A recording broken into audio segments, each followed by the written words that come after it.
දැන් අපේ බුදුරජාණන් වහන්සේගෙන් බණහල නිවන් දැකපු ප්‍රමාණය ගැන දේශනාව අටුවාවල විස්තර වෙනවා. අපේ බුදුරජාණන් වහන්සේ බුද්ධත්වයට පත්වෙච්ච තැනයිඳ.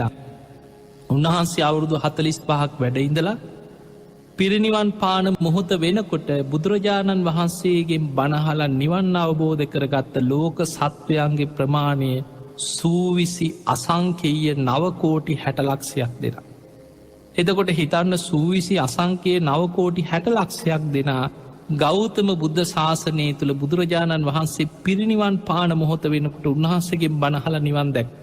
හැබැයි ඒ අතරින් වැඩිපුරම දෙව්මමුන් තමයි මාර්ගඵල ලැබුයි.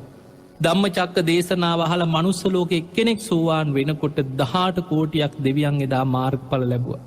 දෙවියන් අතරින් කෝටි ගණනින් පින් පිරිච්ච අය පාරමී සම්පූර්ණ කරගත් අය දිවිය බ්‍රහ්ම ලෝකවල ඉනම් මාර්ගඵල ලබනවා. ඒ නිසා පින්වතුනි අපේ ගෞතම බුදුරජාණන් වහන්සේගේ කාලේ පින් ඇති බොහෝ පිරිස නිවන් අවබෝධ කරගත්තා. හැබැයි අපි මොකක් හෝ අපේ එදා තිබ්බ දුර්වලතාවයක් අඩුපාඩුවක් පින් නැතිකම හෝ නිසා අපි තාමත් සසර ඉපදීපද යනවා. හැබැයි අපි යම්මට්ටමෙන් හරි පෙර පිනක් තියෙනවා තාම බුද්ධ ශාසනයේ තියෙනවා. ගෞතම බුදුරජාණන් වහන්සේ පිරිනිවන් පාල අවුරුදු 2559ක් වෙච්ච කාලෙක. තාමත් සර්වඥ ධාතුන් වහන්සේලා වැඩඉන්නවා බුද්ධ අධිෂ්ඨාන ලෝකෙ තියෙනවා ඒ ධර්මය පිරිසිදුව තියෙනවා. බුද්ධ ශාසනයේ පවතින කාලෙක අපි ආයමත් මනුස්ස ලෝකයේ ධර්මය තියෙන රටක තියෙන පලාතක පතිරූප දේශයක ඉපදුනා පෙර පිනක් ඇතුව පුබ්බේච කතපුඥත පෙර පිනක් ඇතුව අපි ඉපදුනා. ඒ නිසා අපිට බණටික අහන්න ලැබෙනවා.